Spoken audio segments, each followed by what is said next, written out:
بسم الله الرحمن الرحيم. الحمد للہ علی ذات عظیم الصفات جلیل القدر رفیع الذکر مطاع الامر جلیل البرہان جمیل الثناء جزیل العطاء مجیب الدعاء عزیز السلطان سبحان اللہ سریع الحساب شدید العقاب کثیر العذاب عزیز الغفران ونشهد أن لا إله إلا الله وحده لا شريك له ونشهد أن سيدنا وسندنا ومولانا وطبيب نفوسنا وحبيب قلوبنا أبا القاسم محمد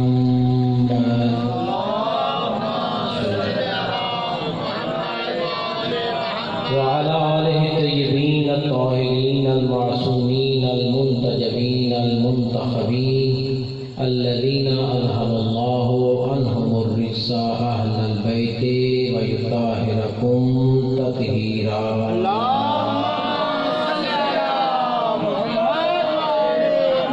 ثم قال الله تبارك وتعالى في كتابه المجيد وفرقانه الحميد وقوله الحق وهو أصدق القائلين. بسم الله الرحمن الرحيم. هل جزاء الإحسان إلا الإحسان. بآواز بلند صلوات. اللهم صل علی محمد وآل محمد. سب سے پہلے ایک چھوٹا سا پیغام. آج شب جمعہ ہے، کل جمعہ المبارک کا دن ہے. یہ چھوٹے چھوٹے بچے جو اپنے اپنے گھروں سے آئے بیٹھے ہیں، ان کو بھی آج یہ بات بتائی جائے گی، ان کو یاد رہے گی، جوانوں کے ذہنوں میں بھی یاد رہے کہ جو جمعہ کا دن ہوتا ہے، جمعے کے دن غسل کرنے کا بہت زیادہ ثواب ہے. سبحان اللہ. بلکہ روایت میں ذکر کیا گیا ہے کہ جس شخص کے پاس غسل جمعہ کرنے کے لیے پانی نہ ہو لیکن اس کے پاس پیسے ہوں، وہ پیسے سے پانی خرید کے جمعے کے دن کا غسل کرے. سبحان اللہ. بلکہ روایت فقط یہاں نہیں خاموش ہوئی، آگے بڑھی کہ جس کے پاس پانی نہیں، اس کے پاس پیسے بھی نہیں، اس کو چاہیے کسی سے پیسے کو قرضہ لے اور اس سے پانی خریدے اور جمعے کے دن غسل کرے. سبحان اللہ. لہٰذا غسل کا طریقہ کیا ہے؟ وہی جو سب غسلوں کا ہے. پہلے سر اور گردن دھونی ہے، اس کے بعد جسم کا دایاں حصہ، اس کے بعد جسم کا بایاں حصہ. یہ اس لیے بتایا گیا ہے کیونکہ روایت میں ذکر ہے کہ جو شخص مسلسل 40 جمعے کو غسل جمعہ کرے گا، اللہ تعالیٰ اس کو قبر کے عذاب سے محفوظ سبحان رکھے گا. اللہ. صلوات پڑھیں مولا کی ذات پہ.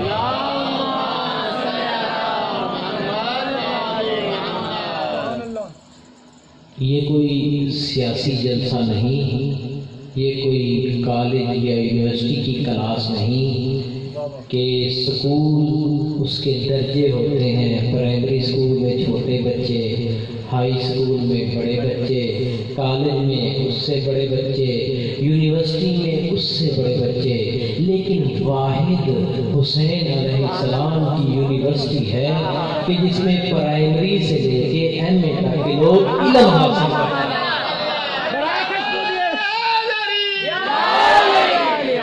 پہلی بات یہ کہ یہ ایک ایسی یونیورسٹی ہے کہ جس میں چھوٹے سے چھوٹا بچہ، ایک دودھ پیتا بچہ اپنی ماں کی گود میں آ کے مجلس حسین سے اپنے ماں کے دودھ کے ذریعے علم حاصل کرتا ہے. نمبر 1. نمبر 2، یہ کچھ سیاسی جلسہ نہیں ہوتا. میں واضح طور پہ چونکہ سپیکر میں آواز آ رہی ہے، ہم شیعہ سنی بھائی جو مل کے انسانیت کا درس حاصل کرتے ہیں، میں ایک نقطہ، ایک فکر بتانا چاہتا ہوں اپنے شیعہ سنی بھائیوں کو. یہ کچھ سیاسی جلسہ نہیں. کیوں؟ کیونکہ سیاسی جلسے میں جو تقریر کرنے والا ہوتا ہے اس کی کوشش ہوتی ہے کہ میں ایسی تقریر کروں سامنے والے ناراض نہ ہو جائیں، سامنے والے ناراض نہ ہو جائیں، ہمیشہ ان کے مطابق تقریر کروں۔ لیکن کیا عظمت مجلس حسین علیہ السلام کی کہ جس میں پڑھنے والے کو پتا ہے، پڑھنے والے کو پتا ہے کہ جو کچھ میں نے پڑھنا ہے وہ مومنین کی مرضی کے مطابق بھی ہے، اللہ کی مرضی کے مطابق بھی ہے۔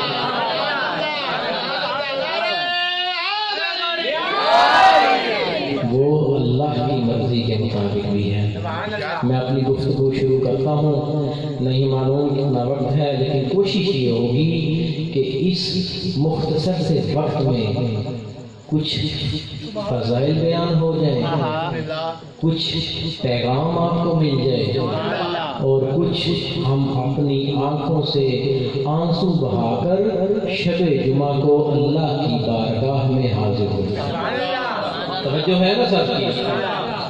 جو ذاکر ہوتا ہے اس کے جو سوزی ہوتے ہیں وہ اس کے پیچھے ہوتے ہیں، لیکن ایک مجھ جیسے طالب کے سوزی ہیں، لہذا جس طرح ذاکر جو ہے اپنے سوزیوں کے ساتھ مل کر عبادت انجام دیتا ہے، اس طرح مجھ جیسے طالب علم کے جو آپ سوزی ہیں ہم نے مل کے اس عبادت کو انجام دینا ہے۔ حضرت ابراہیم علیہ السلام اللہ کے نبی بلکہ اللہ کے حبیب خدا، توجہ کیجیے گا، میں بتانا چاہتا ہوں کہ ہم شیعہ لوگ، ہم سنی لوگ اہل بیت علیہ السلام سے کیوں محبت کرتے ہیں؟ سب بچوں کو پتہ ہے اللہ نے اپنے نبی پہ دین نازل کیا۔ دین کی دو قسمیں ہیں، اس میں ایک اصول دین ہے، توحید ہے، عدل ہے، نبوت ہے، بچوں کو یاد ہے، امامت ہے، قیامت ہے۔ دوسرے فروع دین ہے، نماز، روزہ، حج، زکوٰۃ، خمس، جہاد، تولا، تبرع، امر بالمعروف، نہی عن المنکر۔ اصول دین وہ ہیں جن پہ ہم نے ایمان لے کے آنا ہے، فروع دین وہ ہیں جن پہ ہم نے عمل کرنا ہے۔ یہ نہ سوچنا کہ تبلیغ شروع کرنے، نہیں، فضائل میں ہی تبلیغ ہے۔ میں بتانا چاہتا ہوں کہ فروعات دین میں سے ہمارا ایک فرق ہے تولا اور تبرع۔ تولا اور تبرع، تولا کا کیا مطلب ہے؟ تولا کا مطلب ہے محمد و آل محمد اور ان کے ماننے والوں سے محبت کرنا۔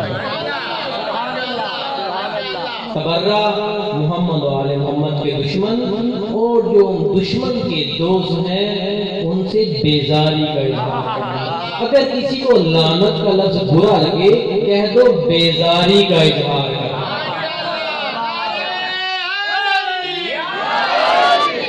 حضرت ابراہیم، توجہ ہے نا سب کی؟ ٹائم انشاءاللہ ہمارے پاس بہت ہے، آج انشاءاللہ کچھ نہ کچھ حاصل کر کے جائیں۔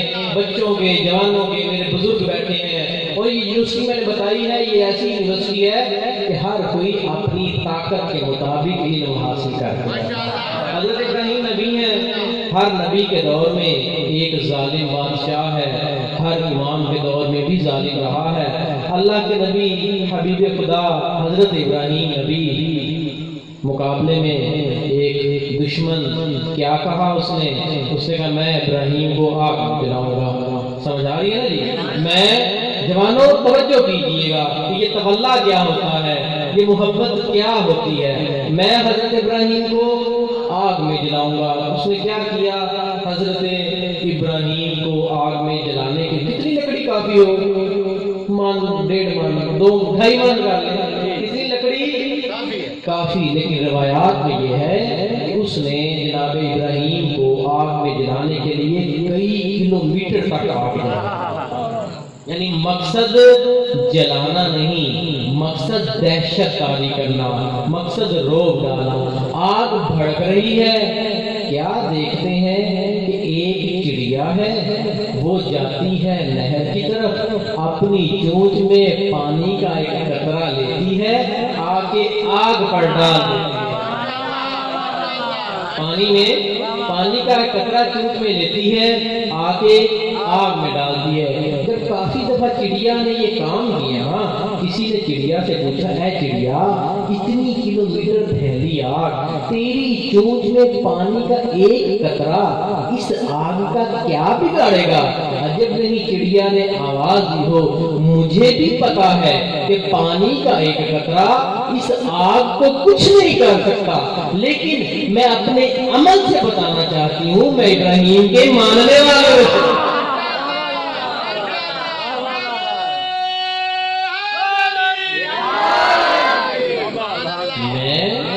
اپنے عمل سے، توجہ کیجئے گا، میں اپنے عمل سے، اپنے کام سے بتانا چاہتی ہوں کہ میں ابراہیم کے دشمنوں میں سے، بلکہ میں ابراہیم کے، یہاں جملہ کہنا چاہیے کہ ہم بھی اپنے عمل سے بتاتے ہیں کہ ہم علی کے ماننے والے ہیں، فقط زبان سے نہیں۔ لہذا یہ جو مجلس حسین علیہ السلام ہے، جو بندہ مجلس میں آتا ہے اس کو یہ سوچ کے آنا چاہیے کہ جب میں اس مجلس سے باہر جاؤں، دیکھنے والا کہے یہ مجلس حسین سن کر آیا۔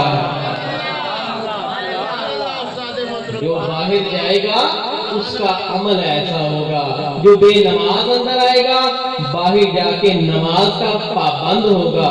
نعوذ باللہ جو بے حجاب عورت آئے گی مجلس حسین میں باحجاب ہو کے جائے گی، یعنی جس طرح چڑیا نے عمل کر کے بتایا، اسی طرح ضرورت اس بات کی ہے ہم بھی عمل کر کے بتائیں، بلکہ بتائیں نہیں، ہم عمل ایسا کریں کہ لوگوں کو کہنا پڑے کہ یہ مجلس حسین سن کے آئے۔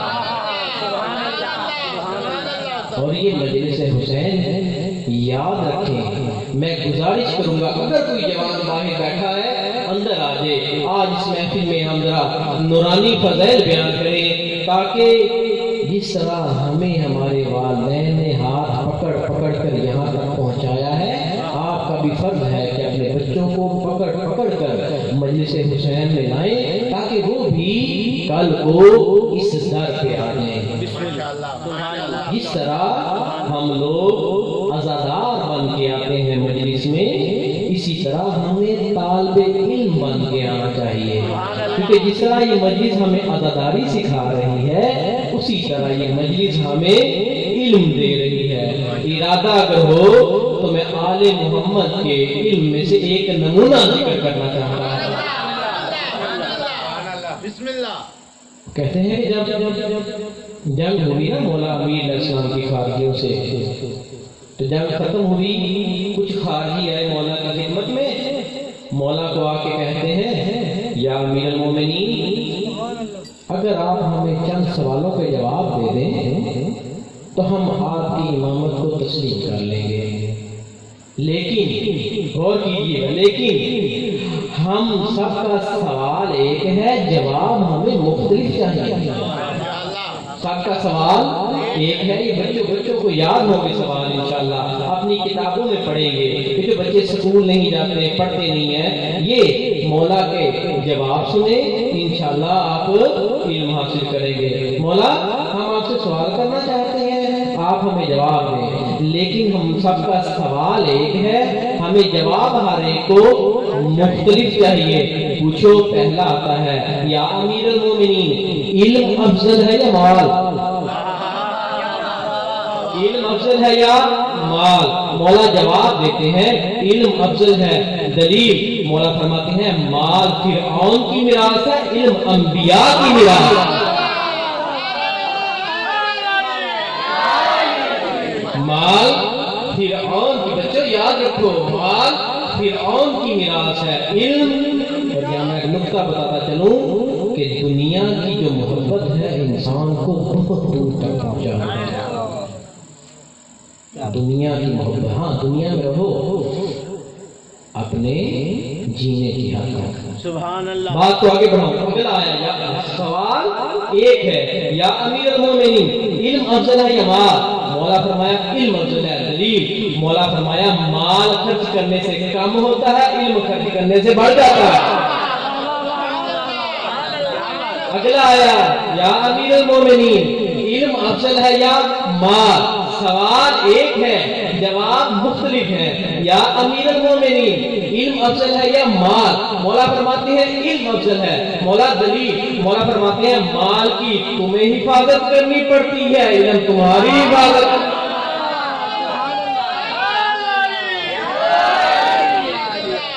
مال کی تمہیں حفاظت کرنی پڑتی ہے، علم تمہاری حفاظت کرتا ہے. اگلا آیا یا امیر المومنین علم افضل ہے یا مال؟ مولا فرماتے ہیں علم افضل ہے. دلیل؟ مولا فرماتے ہیں جس کے پاس مال ہو اس کے دشمن زیادہ، جس کے پاس مال ہو اس کے دشمن زیادہ، جس کے پاس علم ہو اس کے دوست زیادہ. ابھی اگلا آ رہا تھا یا امیر المومنین علم افضل ہے، دوسرے کا نانا بس کرو، بہت ہے امامت مانی گئی. مولا فرمایا کیا یہی بات ہوگے؟ تم قیامت تک علم اور مال کے مقابلے کا سوال کرتے رہو، ابھی قیامت تک ہر جواب میں ایک علیحدہ دلیل پیش کرے گا.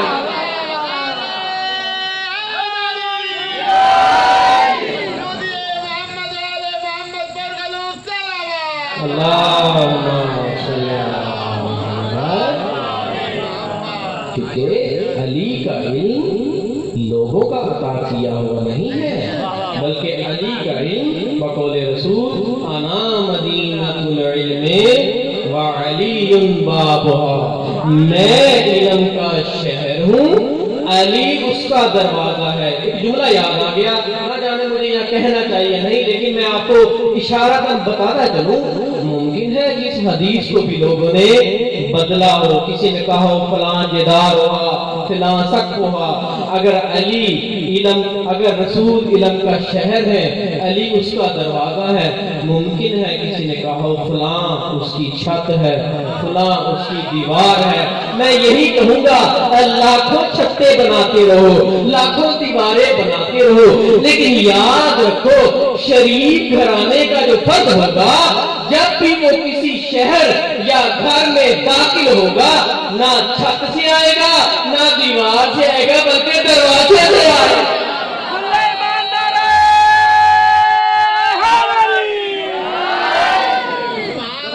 نہ وہ چھت سے آئے گا نہ وہ دیوار سے آئے گا. یہ تو تھا ایک معمولی سے لوگوں کا امیر المومنین سے سوال. میں چاہتا ہوں کہ کچھ ایسی علم کی فضیلت بیان ہوگی نا، اس کا مطلب یہ ہے کہ یہ مجلس حسین علیہ السلام ہمارے لیے علم کا ذریعہ ہے.